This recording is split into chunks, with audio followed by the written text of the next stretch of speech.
Let's do that hockey. Welcome back, everybody. It's the Dobber Prospects report number 6. And I'm your host, Peter Harling, and my co-host is with me again today, Victor Nuno. How you doing, Victor? Doing awesome, Pete. Looking forward to digging into this new set of content we have. Yeah, so we're going to have a couple episodes coming up here on the Dobber Prospects Organizational Rankings. So this is a little project that I orchestrated with help from all of the other editors on the site. And what we did was went through and did our own individual rankings for each NHL team's prospect depth. Each contributor ranked each team's top 15 prospects and gave them a score as well. A score from 1 through 10. No one got a 10. But a 1 would be no chance this guy's making the NHL, but we had to put someone on the list because this team's pretty shallow. A 5 would be a player has about a 50-50 chance of making the NHL. And a 9 would be, I think, the highest rankings any prospect received on this report. It doesn't include players who have graduated or players who aren't drafted yet. So guys like Connor McDavid and Connor Bedard would be 10s, but they're not eligible for this report because they're not drafted or they're not prospects. So it was a pretty big project, and it took a lot of work, but there was a lot of data and spreadsheets to sort through, but we came up with a finished product that I'm really interested in, and I think it would make good content for a few podcast episodes. It's a lot of information, and to go through and sort of explain some of our discrepancies and rankings would be a lot of writing. It'd just be easier, I think, for the reader, or in this case, the listener, just to kind of sit back and listen to a couple of guys who contributed to it, discuss and explain why a team has a terrible ranking and why maybe we were a little bit off on a couple of players, and kind of figure out what the difference was between Victor rating someone a 3 and me rating someone a 6. Victor, anything you want to add to that kind of overview of what we're looking at? Yeah, just a little bit. I mean, obviously narrating every list and kind of digging into it would just be way too much. So we're going to kind of group these into different sections. The bottom group of teams have obviously the least interesting prospects. So we'll kind of try to do at least one guy from each team. As we get closer to the top prospect pools, we'll do fewer teams and talk about more guys on each team because they'll be more interesting. And so, yeah, we'll kind of try to hit a little bit of an overview on each one, but some of these early teams, there's just really not as much to talk about. But there's always gems to be mined, Pete. There's always guys that can stand out even in a bad system and can be really worth your while. So it's good to listen to that. Let's get into it. So the 32nd ranked team, the lovable losers that came in last, are the Pittsburgh Penguins.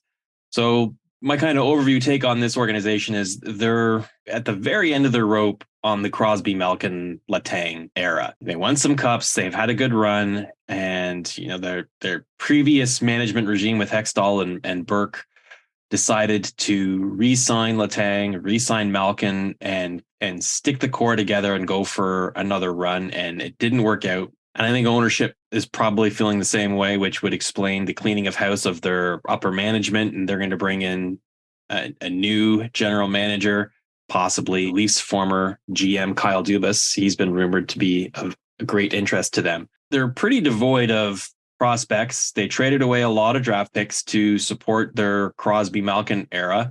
And they do have a couple of cups to show for it. There is some pain coming now. And their top prospect was Samuel Poulin. Victor rated him a 3. I gave him a 6. Pierre-Olivier Joseph was their other prospects of note: Sergei Morozov, Drew O'Connor, Philip Lindbergh. So pretty bleak prospect pool there. So the first guy we're going to talk about, I think the only one really fantasy relevant out of this batch, is Samuel Poulin. I was a little bit higher on him. He's their top prospect with a bullet for me. He's their only first round selection in the past 7 NHL drafts when they selected him 21st overall. He was dominant in junior and the Quebec Major Junior Hockey League. He brings some NHL ready size. He's got some leadership characteristics in his game. He's reliable defensively, and he's pretty creative offensive player.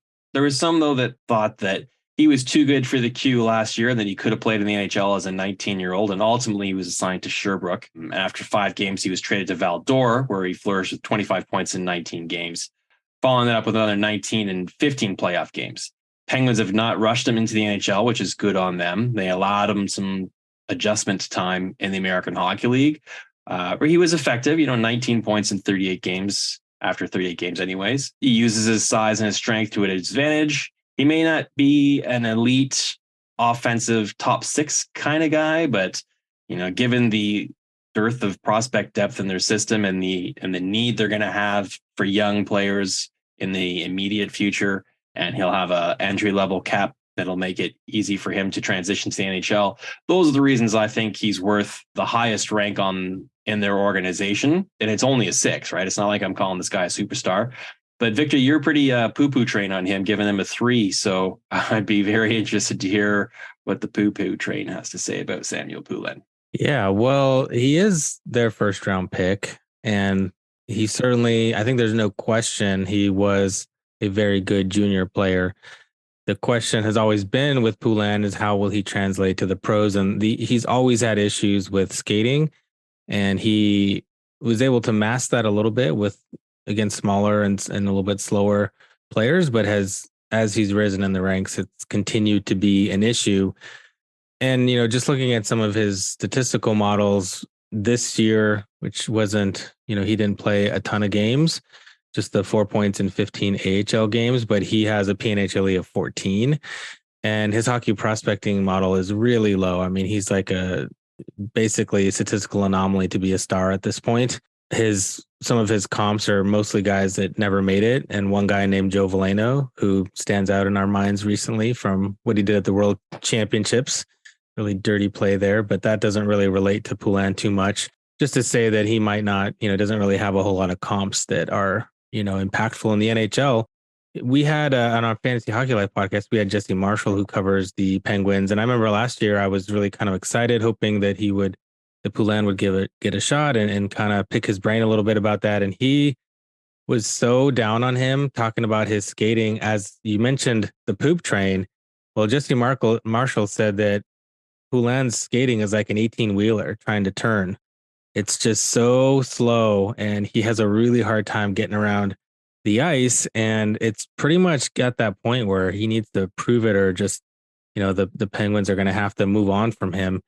And so that he may come through, and, that would be great. And they certainly have waited a long time for him to do something. He has this 1 year, as you mentioned, on the ELC to make it happen. I just don't really see it happening. I mean, I've watched his skating, and he just, especially against in the NHL level, which he had a few games, he just looks so slow. It's really difficult to watch at times. He had a decent year last year in the AHL, but he still kind of struggled to put up, a decent number of points, and he still looked really slow and like he's going to have a hard time having that impact. So, as Penguins kind of turn the corner here and try to look more towards their prospect pool, I just don't know if he's going to be a big part of the future. That part, I remain really skeptical there on Poulin. Watching him in junior, I was like, yeah, this guy's really exciting. But then watching him in the pros, it's like, he doesn't seem to fit in quite well there. Yeah, fair enough. I think the skating concerns are very legit. That's always been the knock on him, if he can skate at the NHL level. All right, so let's move on to the next lowest team, and that would be the Tampa Bay Lightning. So why don't you lead us off on this one, Victor? Sure. Well, the Lightning obviously are a very competitive team. They've won a couple cups, been to the cup final 3 years in a row. It's a really great story for what they've been able to do there. Obviously are a very successful team, but in terms of their prospect ranks, yeah, it's not looking so exciting there. They have really not that many interesting guys that kind of stand out. But they got a couple of forwards. Most of them we agreed on, a couple that we sort of disagreed on. And there's a couple that we could talk about, but we won't mention Jack Thompson, which you're a little higher on, Danil Plankov, which I'm a little higher on, Eamon Powell, which I'm a little higher on, and Gage Conclaves that you're a little higher on. But in general, their overall system is pretty wanting, and they just traded away a ton of picks. I will say they do have a few guys, and I would put Jack Thompson, Jack Finley in this category, which I know you don't necessarily disagree with, but have or agree with, but have a high floor, but maybe not necessarily a super high ceiling. And that's kind of seems what they've been doing. You think of like Ross Colton, you think of Nick Perbick, some of their players that have just stepped into a role. So maybe they're going for that. But I think this guy that we're going to talk about, Niko Huuhtanen, which is just a fantastic name. And when he was scoring in the dub, they would always scream Huuhtanen. And so that was kind of fun. But he is a 7th round draft pick from 2021. And he's pretty young for his draft year. That's also important to remember. And he's a 6'2" right wing. He's Finnish. He played in his draft season over in Tappara for the U20 team there. And then he came over to the WHL, played for Everett in 21-22, 77 points in 65 games. Then he went back to the Liga this year and played for Ukarit and had 30 points in 48 games. Pretty good. He was a top 3 player on that team that wasn't amazing. More goals than assists. He did some international work for Finland. And looking at his PNHLE, he has a PNHLE of 53, which is certainly fantasy relevant. Maybe not super exciting, but it's there. He kind of rates out as a tweener, first or second liner, definitely closer to a second liner though. Some of his comps are guys like Rupe Hintz. Hey, that would be good. Or Austin Zarnik or Oscar Lindblom. Those guys, maybe not as exciting. Another interesting factor is Hockey Prospect Team has him pretty low star potential, just 2% right now. And he actually looks in the model a fair amount like Alex Barré-Boulet, who was one of their previous draft picks. He's a little bit smaller, and I think part of the reason he struggled, or at least part of the reason he didn't quite pan out, is his size. And Huuhtanen doesn't have that problem, but just statistically, PNH or NHLE wise, these two look the same, which certainly doesn't bode well. And that's kind of making your argument for you there, Pete. But some other things to mention is that I have a couple of Fantasy Hockey Life scouts that I got some information from. One of them, Jarno, he lives in Finland and he watches all the Finnish leagues there. And he mentioned that Huuhtanen's shot is just really good and it's a real weapon, especially on the power play. But his skating is a problem, has a real hard time getting around. But he's a big guy and he's pretty good at winning puck battles. And if he can figure his skating out, he could be an impactful NHLer. He thinks that he needs at least a year or two more in Finland and maybe another year or two in AHL. So Huuhtanen, probably going to be a long wait. And then another one of our scouts is actually a dedicated Lightning scout for his own purposes. And he reiterates that point that he's got a great shot, has to work on skating, especially this inline skating. Also mentioned he's a bit of a good playmaker. So that's interesting. But Huuhtanen, if he does kind of make it, is a long ways away, which I know is a big turnoff for you, Pete. But I think in deep enough leagues, if you could be patient with Huuhtanen and you have the roster space, why not throw him on your team and just wait and see? The Lightning are going to have to restock their cupboards eventually, and they're going to have to give guys like this an opportunity, or maybe he gets traded to another team and they give him an opportunity sooner. But I'm a little bit higher in Huuhtanen. I think that shot for Huuhtanen can be his meal ticket if he can figure out a couple of the other things. What do you think, Pete? My reasoning for keeping him a little bit lower were the skating is a concern, but it's more the term that's going to take him to get to the NHL. If you're talking about a player who's more than 1 or 2 years away, then, that's a little bit of commitment to your roster spot. For a player who isn't a guaranteed to play in the NHL, do you really want to reserve a prospect spot for a guy who's going to turn into be, a 3rd or 4th line guy that has a big shot, is big and physical, and can play a two-way game and has some offensive upside and gives you a little bit on peripherals. Those are all good things, but I'm just not sure I want to invest that much time into him.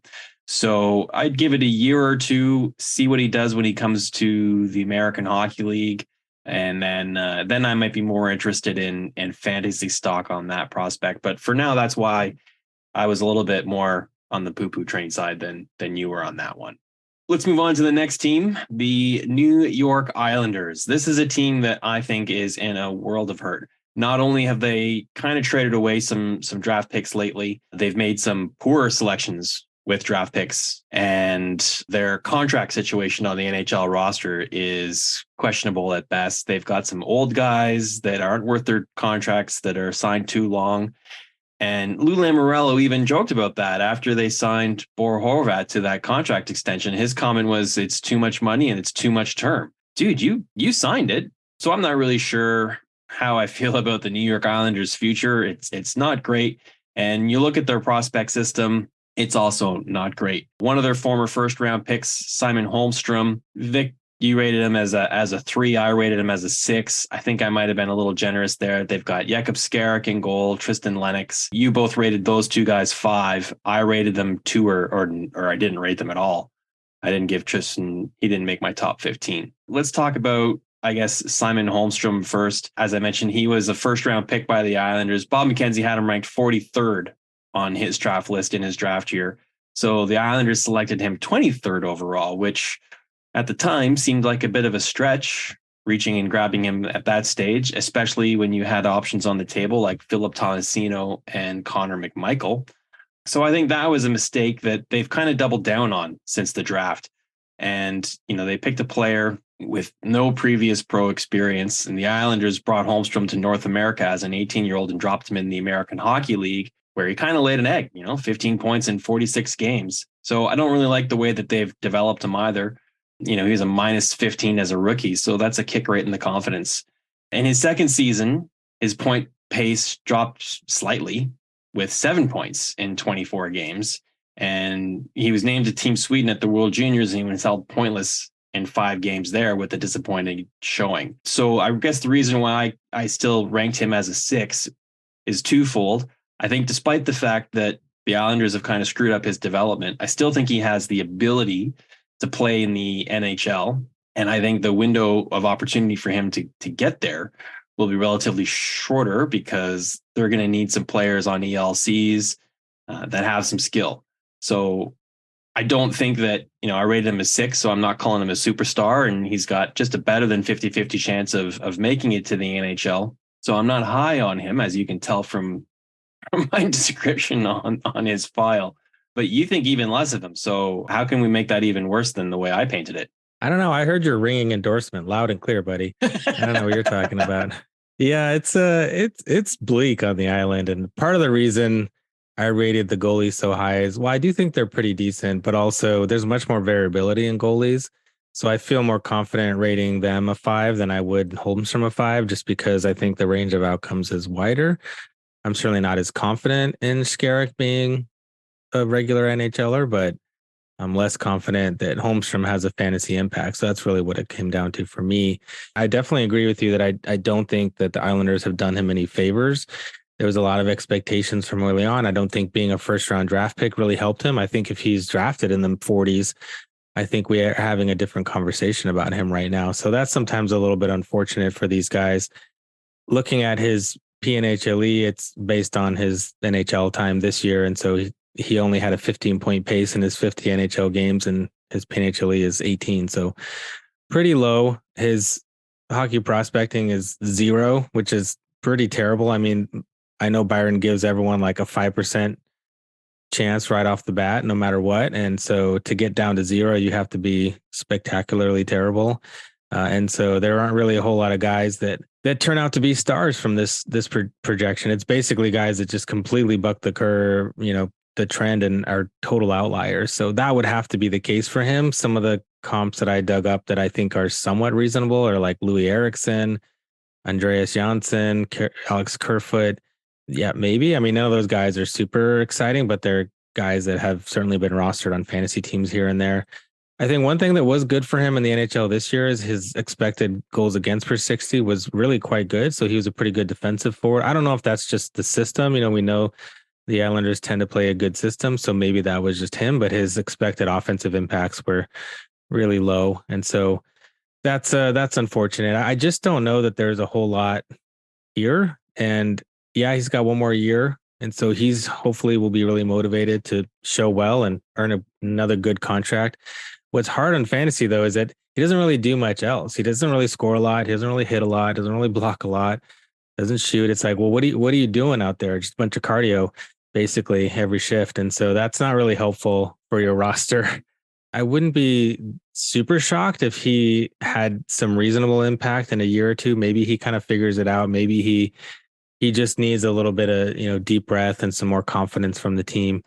But I'm not banking on it. I'm not holding any shares of Simon Holmstrom, which is unfortunate because, Tomas Holmstrom was such an awesome player for the Red Wings, and you'd think maybe he could get a little bit close to that level, but I don't see it, Pete. Yeah. So what we're saying is the Islanders suck, and I don't like Simon Holmstrom, and Victor likes him even less. So stay far away from that file. So let's move on to the Boston Bruins. They are the 29th ranked team, which I thought was a little surprising because there's actually some decent prospects in this system. I guess they just lack some depth. You've got Fabian Lysell at the top of the list and Mason Lohrei. Matthew Poitras was their 2022 top pick. I don't think they had a first round pick. Brandon Bussey, Frederick Brunette, who Victor really loves, Brett Harrison, Georgii Merkulov, Beecher, Ashan Lauko. So the Bruins are another team that, have been very competitive for a number of years, traded away some picks, had a contending team, and they're aging out. We'll see if Bergeron and Krejci come back and Marchand is on the back nine, I would say. And, they've been looking for the free agent market to supplant their lack of draft picks. One player I think that we had a wide range on, there's a couple. You didn't rate John Beecher, and I rated him a 5. I mean, he was a first round pick. Andre Gassot, you rated him a 4. He didn't make my rankings. But let's talk about Georgii Merkulov. Here's an interesting player. He's already got 2 full seasons of development from the USHL and the NCAA under his belt before the Bruins signed him. He's only 22 years old, and he scored 55 points in 67 games as a rookie in the American Hockey League last season, and was Providence's best player. In fact, he led the team in scoring. So there's a changing of the guard coming in Boston. And while I don't think he will be a key player for them, and he's not going to be a core player or anything like that, but I think back to when the Leafs were really bad and they had a number of players who were what I would call transitional players or NHL Band-Aid players. They bridge the gap between when you were good to when you'll be good again. And I think that's what the Bruins have in Merkulov, something like a Nikolai Kuhlman from the 2010 to 2013 time with the Leafs. I rated him as 6, so that's just a slightly above average chance to make the NHL. And I think he's got I think he's got a pretty good chance to make the NHL, but the 6 would be because I don't think he'll be very impactful when he gets there, and he'll be there for a good time, not a long time as well. So Victor, what was your side of the coin on Merkulov and why you only rated him at 2? Yeah, well, I like Merkulov as a player. I think he's definitely going to be an NHLer. He's very fast. He's dangerous on the penalty kill, scored some goals. I think that the biggest thing is that I know that a lot of people like AHL production, and I think it generally is a pretty good indication of how someone is going to do at the next level. But generally, when you're a little bit older doing well in the AHL, it doesn't usually translate to as high a production in the NHL. We talked recently about some teenagers and some, younger players, 20-year-olds having really excellent rookie seasons in the AHL. And that tends to translate really well to high-end NHL production. 55 points in 67 AHL games is nothing to sneeze at. That is really excellent production. But when you're a little bit older doing that, it tends not to be quite so able to translate to, like what we would all hope for, a 60+ point forward. Not saying that Merkulov can't do that, but to me, when I watch him, he's just a class bottom sixer. He has pretty good movement. He skates really well. I don't think that he's super dynamic, but he can make plays and he makes good passes. He's not bothered by the speed of the game, so that's good. But the other thing that's kind of unfortunate for him is that his bash isn't even that good. His blocks for a forward are excellent, but he doesn't really hit or shoot very much. So what is he going to be doing at the next level? Is he a top line player? I definitely don't think so. I don't know that he's even a second line player, although, as you mentioned, with a lot of openings in Boston, maybe. I don't think that's impossible. I think middle 6 is certainly possible. I just see him more as a bottom 6 player. That's why I'm a little bit lower on him. And to me, I'd rather I'd rather bet on someone who's farther away that has more upside than someone who's close that I think has a really low ceiling. And that's just, I think we have a different philosophy in that, but that's fine. That's kind of how I think about Merkulov. And I just want to throw in that John Beecher is also a bottom sixer to me. I don't think that he's someone who can be at the top of the lineup, but he certainly is close. So I think that also just further illustrates we sometimes think about these things a little different. Yeah. And, not only is it just necessarily the way you think about it, but it's what are you shopping for, right? Are you shopping draft picks, like high end draft picks and prospects drafts? Then these guys are not players that should be on your radar. You said he's a little older for his 55 points in the AHL, and that's true, but he's not 24 years old. He's still only 22. If he's ready to move to the NHL as a 22 going on 23-year-old, there's still optimism there, and there's still some potential for upside. I guess let's move on to the next team. I'm a little higher on this next guy, and that's from the Washington Capitals. So the Capitals are kind of in a weird place. They're still in this kind of competitive window. They still have Ovi. He's kind of chasing down that goals record, but they don't have the most robust prospect pool. They kind of made some interesting moves at the deadline. I think getting Sandin was really smart for them. They have some other pretty decent picks coming up. So they added some decent prospects lately. They are definitely not afraid to take some Russians. They took Morozov last year, who had some issues health-wise. And so they're kind of a risk averse, it would seem. And they still have some pretty decent players in their pool. Hendrix Lapierre is one, Vincent Iorio, which I'm a little higher on than you, Brent Johnson, Alexiev still in there.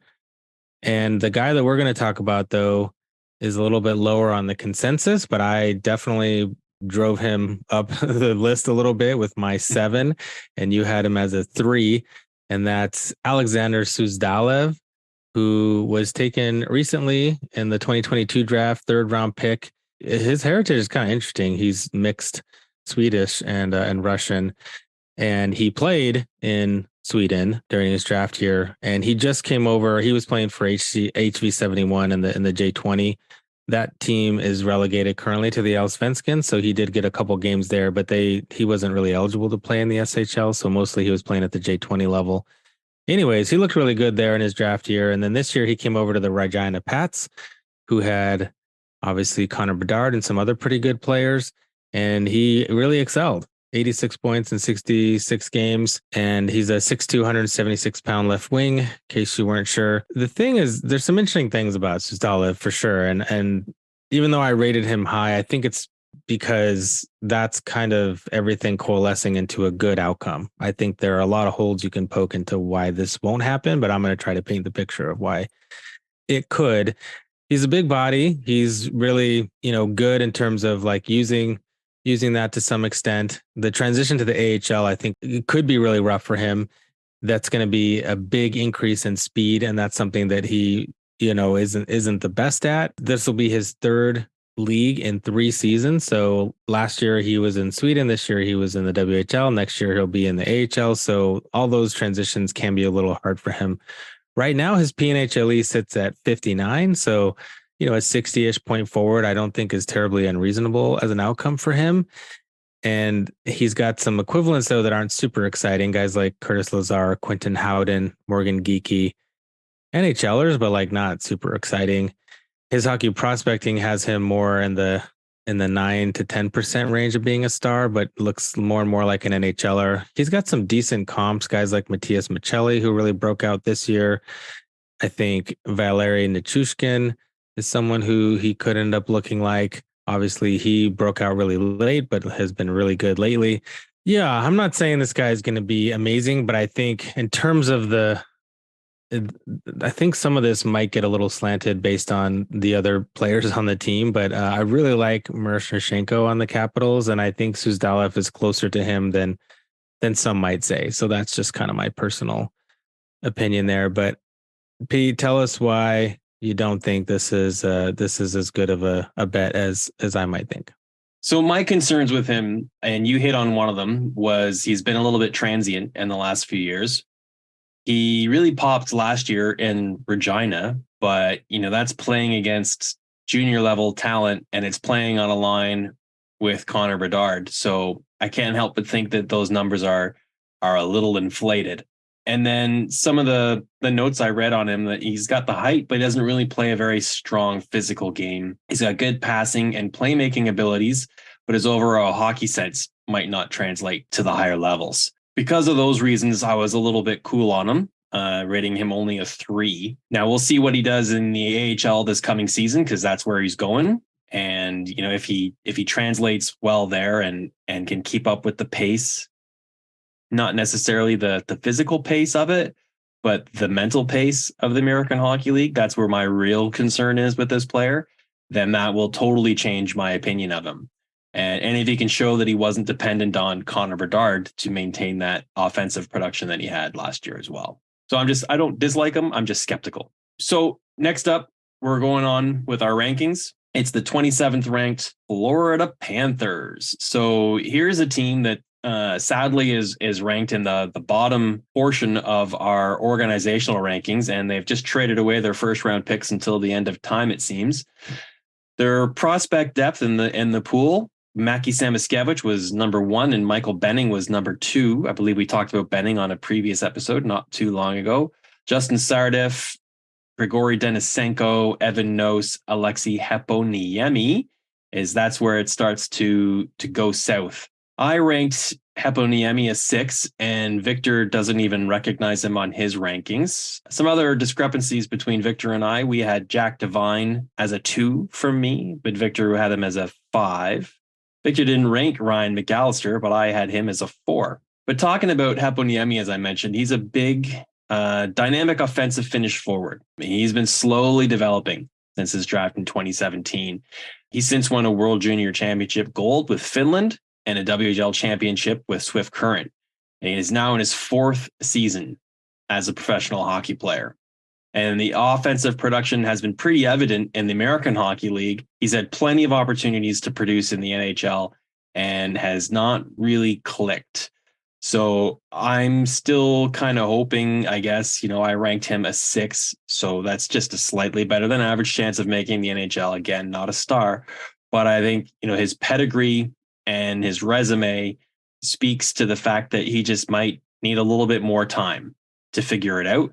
And if he does, if he can put it all together at the NHL level, then the upside there will be pretty decent, at the very least. So Victor, you didn't even rank him. So you think that window is closed? I'm taking it. Yeah, pretty much. There was a time where I was high on Heponiemi. I mean, he flashes such great skill at times, right? And so you watch him and you're just like, oh, that was really cool, especially on perimeter type plays, right? And when you're outside, when he has time and space, he can do some really slick things with the puck. He can make guys miss. He can open up lanes. He can feed some really nice passes.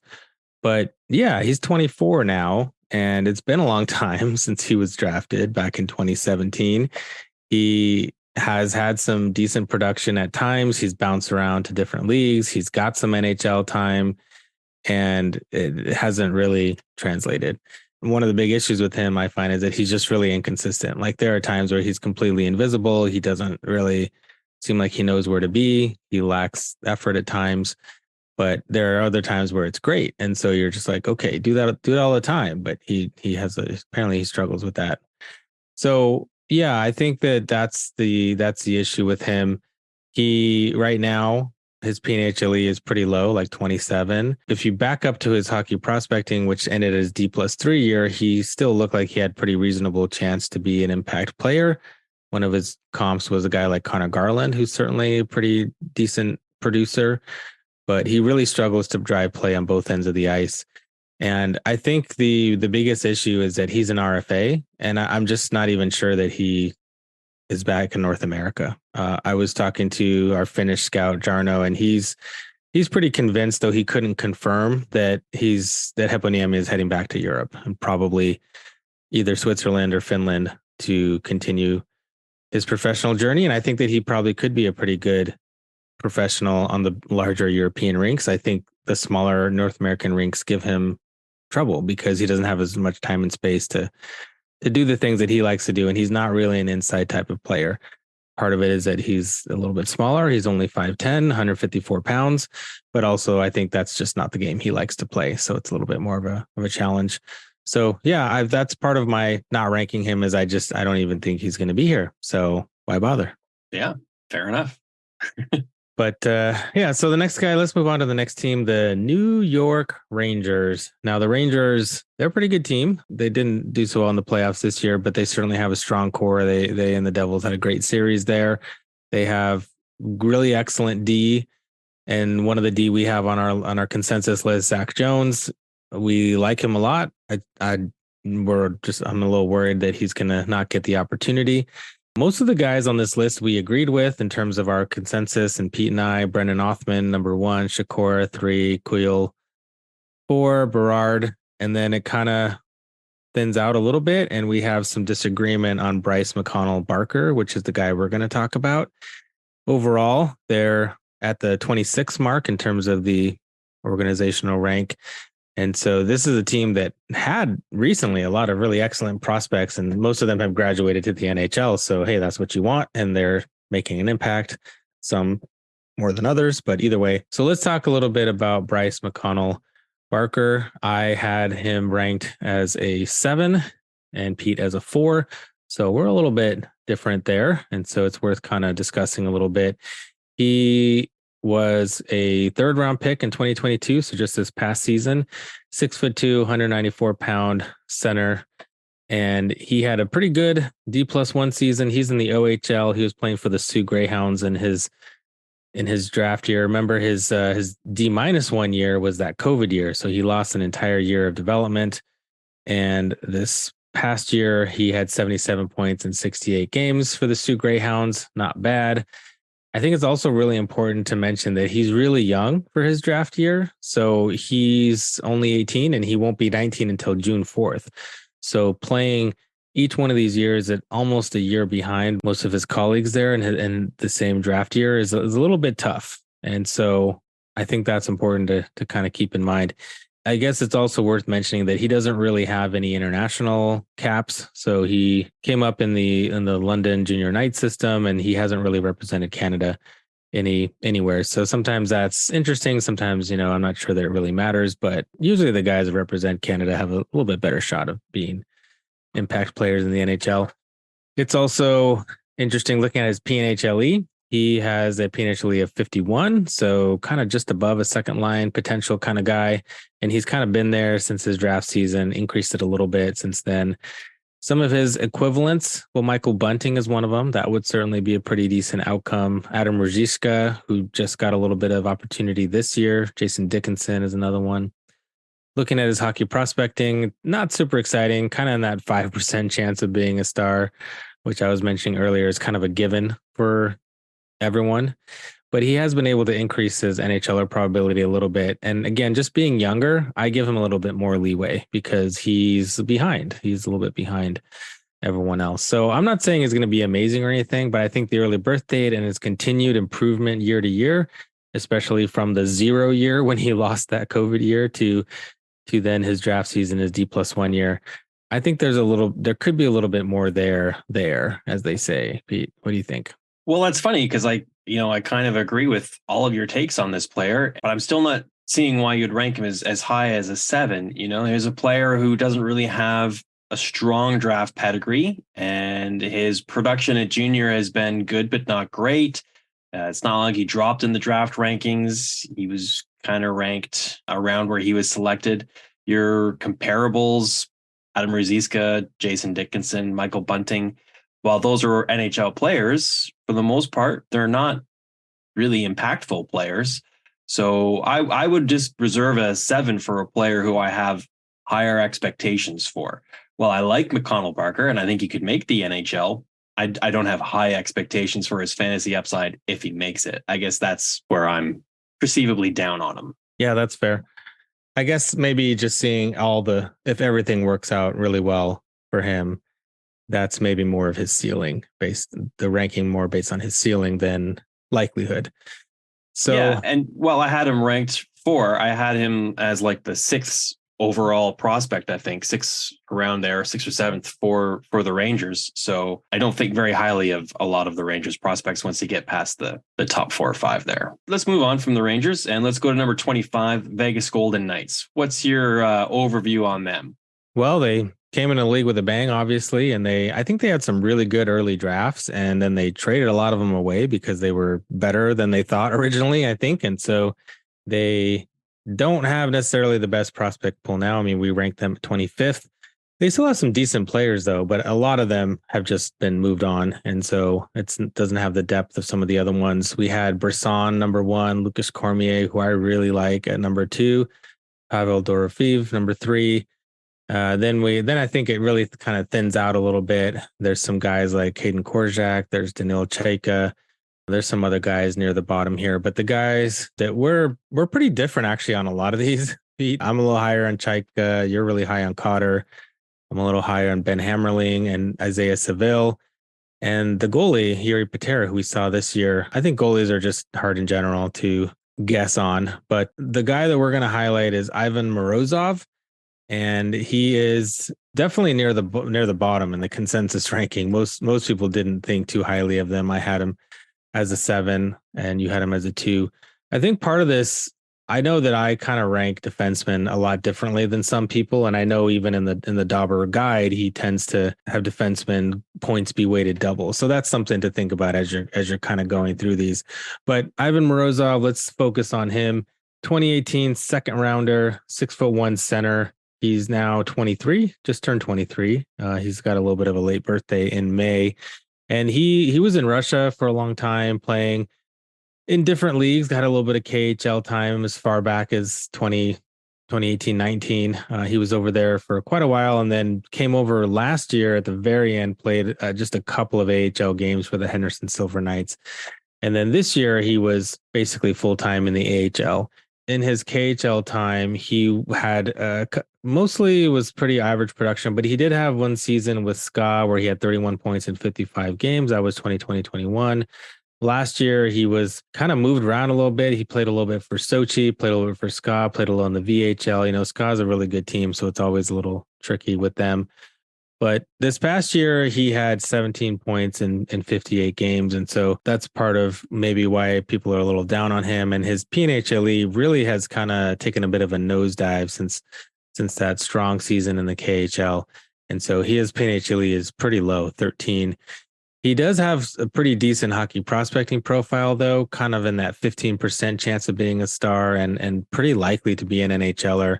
He has some comps of guys like Bo Horvat. That seems unlikely. Maybe a more reasonable one, Jamie Langenbrunner. So he's a relatively early pick, one of the few that they have still. And, you know, I admittedly not the best AHL season. I think sometimes that first year can be a difficult adjustment.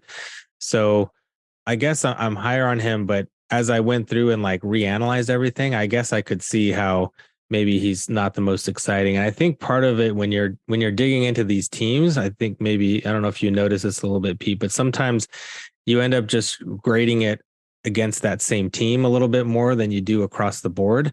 And I think when you look broader at the landscape, it's like, yeah, I mean, Morozov compared to some of the guys on other teams, not so much, but I do like him as one of the better prospects in the Vegas system, which as a whole is not great. So that's something that I would probably reconsider reanalyzing this. But you're going to tell us even more reasons to be down on Ivan Morozov, aren't you?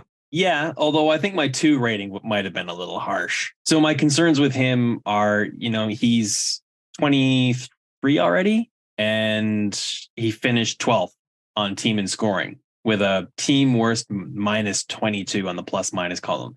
You say what you will about plus minus, love it or hate it. He was way off from a lot of the other Henderson players with that rating. So, you know, his defensive game apparently needs a lot of work. His KHL numbers were pretty inconsistent. You know, I was going through and I see some, or even just his time in Russia, some seasons he looked good and some seasons or stretches were a little bit more flat. So I don't really have the context there if he was getting limited minutes, but it was up and down. So that's a bit of a red flag for me. But I haven't really had an eye test on him. So strictly going off the numbers, I have concerns. But Vegas, they spent some draft capital on him with the second round pick, right? So there's some hope there on that file. I think my 2 might have been a little harsh, maybe just because I'm not overly familiar with this player. I haven't really got a lot of exposure to him. So I guess I erred on the side of caution. So let's move on from Vegas and let's talk a little bit about Colorado Avalanche. So they came in the next ranked team on our list, which would be 24th overall. And you'll notice a typical trend here that teams that have been perennially strong contenders for the last couple of years have a tendency to draft late if they keep their draft picks, or not at all if they trade them to bolster their roster. So the top players that ranked for the Colorado Avalanche: Bowen Byram, Nikolai Kovalenko, Sean Barnes, Justus Anunen, Oscar Olesen, Jean-Luc Foudy, and Ben Meyers, and the once mighty but fallen off the face of the earth Ryan Merkley, who they acquired from San Jose. So there's some pretty lean prospects on here, and quite frankly, I had a bit of a challenge getting up to 15 with some of them. I was rating some guys who I didn't feel deserved to be ranked. So they got some skill at the top end there with Bowen Byram for sure, and then there's a bit of a steep drop off when you get down there. The player that I think you and I were going to talk about on this one that we had a discrepancy on was Ben Meyers. Ben Meyers just finished his first year with the team, and they signed him as a free agent out of the NCAA. And he was the most coveted NCAA free agent going last summer.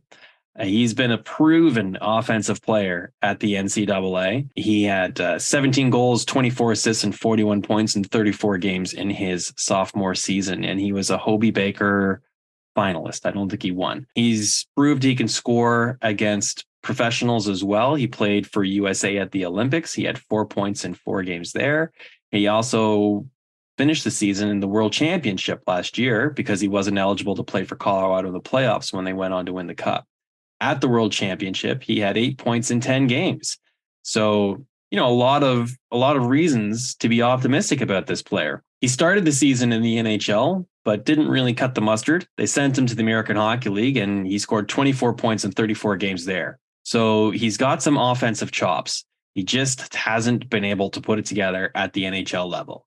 And, the clock's ticking on this guy. And I guess that is going to be your principal argument as to why you ranked him 4 and I ranked him 6. So we're not like widely off here, but I think that the big challenge for him is he hasn't really been given the offensive reins to run in Colorado, would be my guess. I don't watch a lot of Colorado games. I've watched him play a couple times, and he's not looking like the same player that I saw in college. In college, he was making dynamic offensive plays, really carrying possession and driving offense in transition, creating turnovers. So even going back before he played in the NHL, I wasn't forecasting him to be a prolific offensive player at the NHL because he is on the older side. But I thought he would have more fantasy relevancy than he has, that he would be used in a third line kind of role as an energy player, penalty kill, defensive, but that he would contribute more than he did offensively this season. So Victor, is age the primary concern here, or is there another translatable deficiency that I'm overlooking? Well, I think age was maybe part of it. I think for me, the biggest thing is that I just don't think he's that offensive like you do. I think that maybe he was at lower levels. I'm just not sure he has that to give here.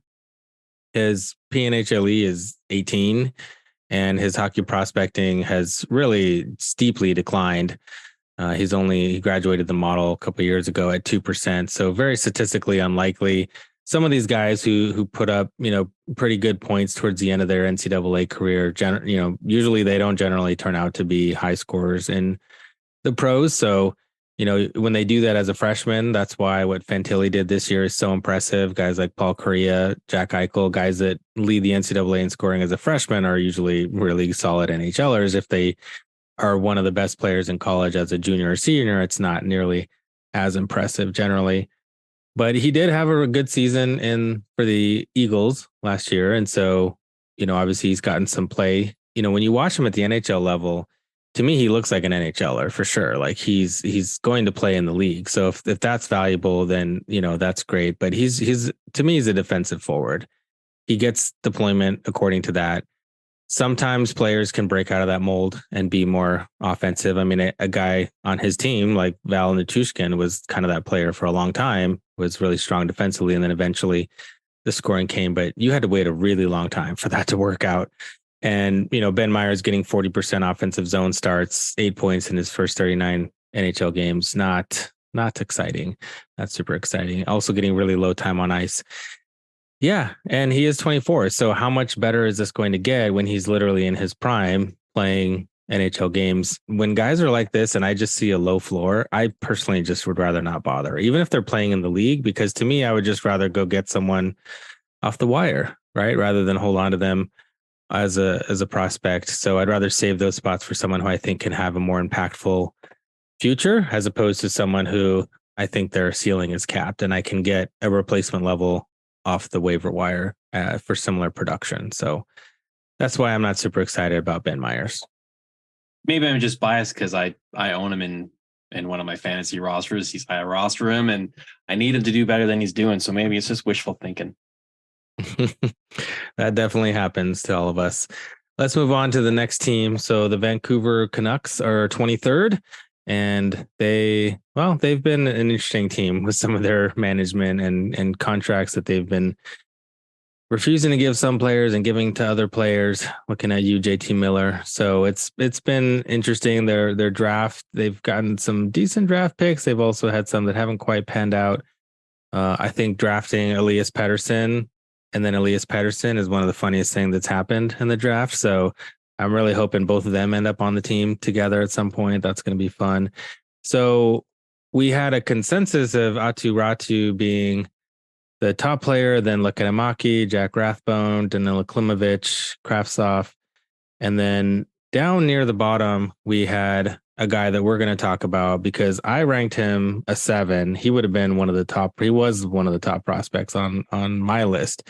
And you didn't even rank him. And that's Jacob Truscott. Some other discrepancies. I'm definitely lower on Kravtsov. I'm just really over him. There's another guy that I'm into, Kirill Kudryavtsev, and I had him as 6. You had him as a 0. Damon Gardner also as 6, and you had him not ranked. Aiden McDonough, you're a little higher on than me, and Josh Bloom. But let's focus on Jacob Truscott because this is a bit of an interesting one, and I know that we're going to have a little bit of a disagreement here, and that's good. Makes for good content. None of this was intentional. We didn't really confer our lists at all. So Jacob Truscott, he's a 2020 5th round pick, 6'1", left-handed D, now 21 years old, 180 pounds. He's from Michigan, plays in Michigan, grew up in the USNTDP program, and he also has represented the US a couple times at the U17 challenge and the World Junior Championships. Not the biggest point scorer there. Looking at his hockey prospecting, it doesn't look great. He's like 1% chance of being a star. Most of his comps are guys that didn't really do much. And Brendan Gooley, who's Caden Gooley's younger brother that people probably forgot, or older brother that people probably forgot about. His PNHLE, though, a little bit different story. He has a 51 PNHLE. And again, as a defenseman, a little bit more exciting here. A 51 PNHLE for a forward is marginally interesting. But for a defenseman, that's much more exciting. And when you look at his timeline, though, it has kind of seesawed up and down. So a little bit higher in 2019-20, lower in 18-19 and 2020-21. And then he's kind of crept back up to somewhere between a second and first line potential.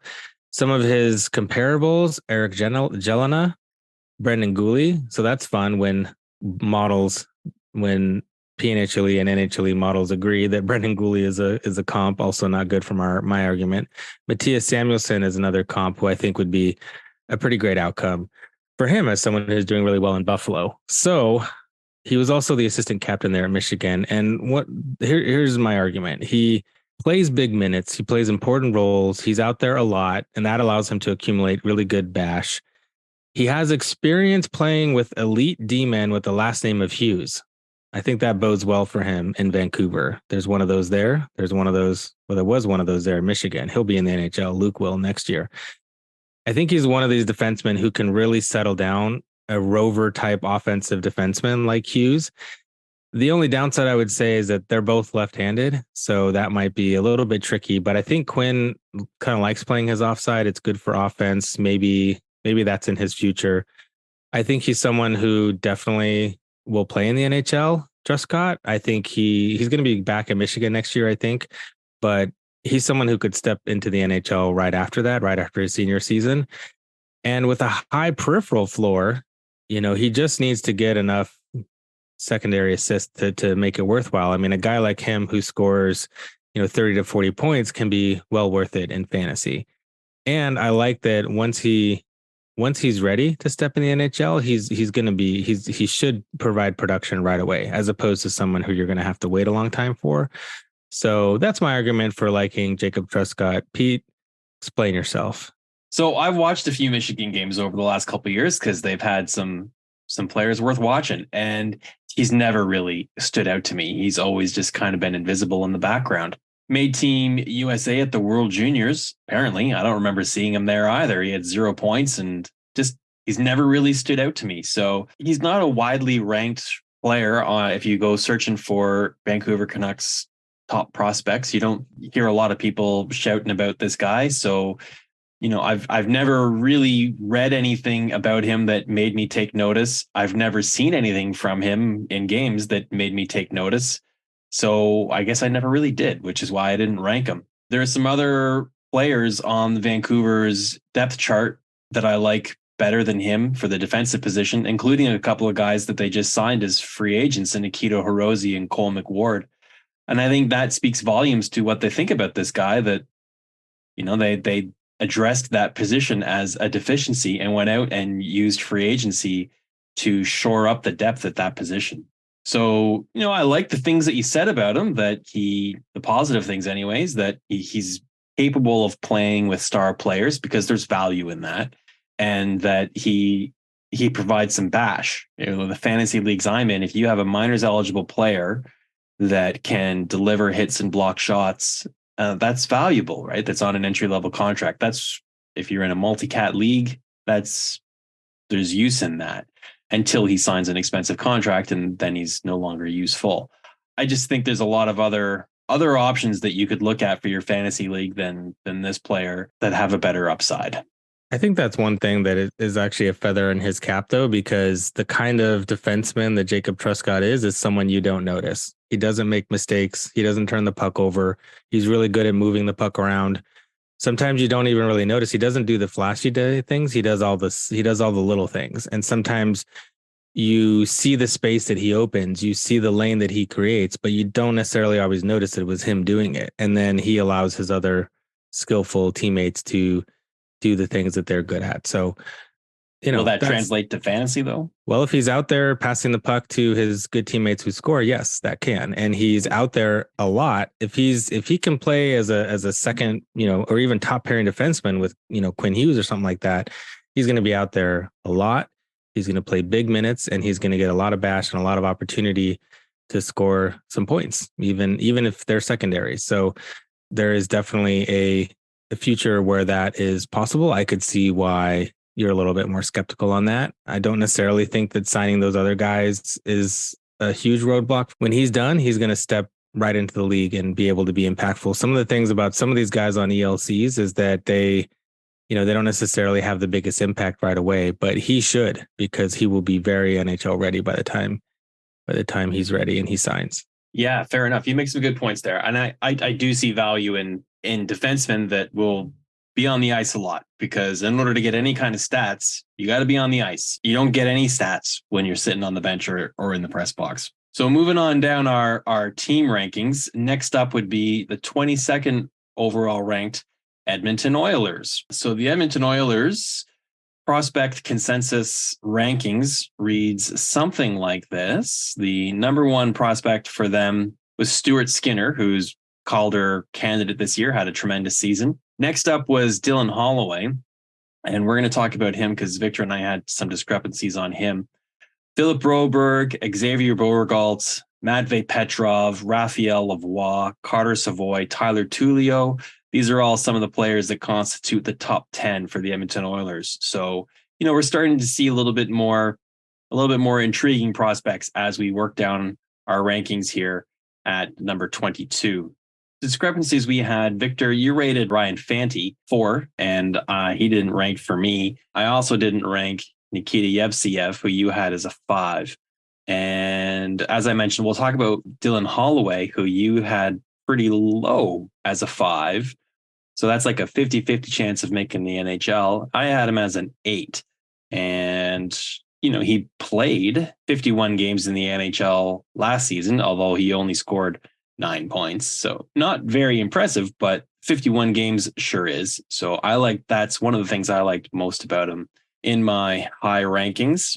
I'm also taking into consideration that he was limited to just 22 games in the 2021-22 season. And I wonder if that might have hurt his development a little bit. This is not a player I think is going to turn into be a star by any stretch of the imagination. So having him as an 8 might have been a little bit generous on my part in hindsight, but he gets high marks for being a legit NHL player, as I mentioned. He established that he's got offensive game when playing in the NCAA, and he's shown he can produce at the AHL level as well with 10 points in 12 games. He's still only 21 years old, so he's been kind of cutting his teeth in the NHL last season. And it could be a player that I think we see take a big step forward coming up in the next year. You sometimes see players a little bit slower to make the adjustment. And, this is going to be his 3rd season only in pro level right now. And like I said, he was limited to 33 games in his first.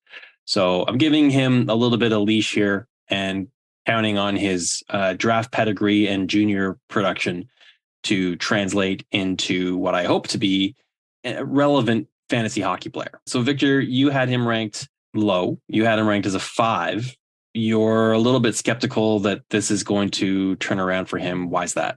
Yeah, I think I mean, it basically comes down to the fact that I just think he's a middle 6 player and not a top 6 player. Seems like he's going to be an NHLer, and that's great. I mean, you draft someone in the middle of the first round, you want them to be an NHLer, and I think they're going to get that out of him. His PNHLE is pretty low, in the 20s. His hockey prospecting is reasonable. He's still like in the 10 to 15% chance of being a star player. I've just talked to a lot of Oilers, experts and beat writers. When they talk about him, they just think that he's a middle 6 player and don't know that he has the high upside, top of the lineup kind of guy. And you can't just go by with who he played this year, because he was basically playing with Derek Ryan, McLeod, Jesse Puljujarvi. That doesn't mean he's locked to those guys, forever. But I don't think that he is going to have huge, points upside. Despite having pretty good AHL production, when you see him in the NHL, he just doesn't really seem like he has that next gear to be a top of the lineup kind of guy. So yeah, and that's kind of why I have him lower. I think it's, some people rate these guys higher just because they're going to be in the league, and I would rather just trade Dylan Holloway and get someone who is even 2 or 3 years, away, but might have a higher upside. To me, that's more important. But we all have different things that we're looking at. It might depend on your team. If you're someone who's competing now and you can flex them up and down from your minor spot and get some NHL games and a little bit of production, then maybe that's valuable enough for you right now. I just wouldn't expect Holloway to be that, 65 to 70 point guy. I don't know that he has that in him personally. That's going to be pretty much far enough into this episode for the organizational rankings. If you've enjoyed this and you want to see more on the OR rankings, you can find them all. They're all published now on DobberProspects. So on the main page, there's a rankings tab at the top. Just click that little drop down and hit organizational rankings. It'll give you a home page with links to all of the overall rankings, and you can read ahead and get ahead of yourself, because we'll be talking about this on the next couple episodes coming up too. A little bit of housekeeping for Dobber Prospects. We just had a hiring frenzy where we've added a whole bunch of new writers covering team prospects, including our own producer, Evan Sabrin, who is now going to be covering the Dobber Prospects Detroit Red Wings page. Evan, his Twitter handle is Saber91, as in Sergei Fedorov. So the team's in good hands with the Red Wings fan there. So welcome to the team, Evan. Glad to have you on as a writer and a producer now. I'd also like to just take a second to thanks again to Kevin Longwill for our logo. We're pretty happy with it. Check him out on Instagram at Kevin Longwill. If you want to interact with either myself or Victor or Evan and talk about things on the show, or if you want to pick our brains about the organizational rankings, go ahead and give us a follow on Twitter at DPR_show, at Farling, PHARLING, at Victor Nuno 12, and at Sabrin91. You can also follow us on our Facebook page, Dobber Prospects Report. We'd love to hear any comments you had, thoughts on the show. If you like the show, go ahead and subscribe, or even give us a 5-star review on whatever platform you listen to. You can subscribe on iTunes or Spotify or whatever podcast aggregator of your choice. You can also find the podcast, of course, on Dobber Prospects on the podcast page. You'll also find another really good fantasy hockey podcast there called The Fantasy Hockey Life. And there's a familiar voice on that show as well. So thanks for listening, everybody, and enjoying this episode, which was Dobber Prospects Report number 6. Coming up on number 7 will be more of the same. So until then, keep your stick on the ice, and we'll see you around. We have clearance, Clarence. Roger. What's our vector, Victor? Let's do that hockey.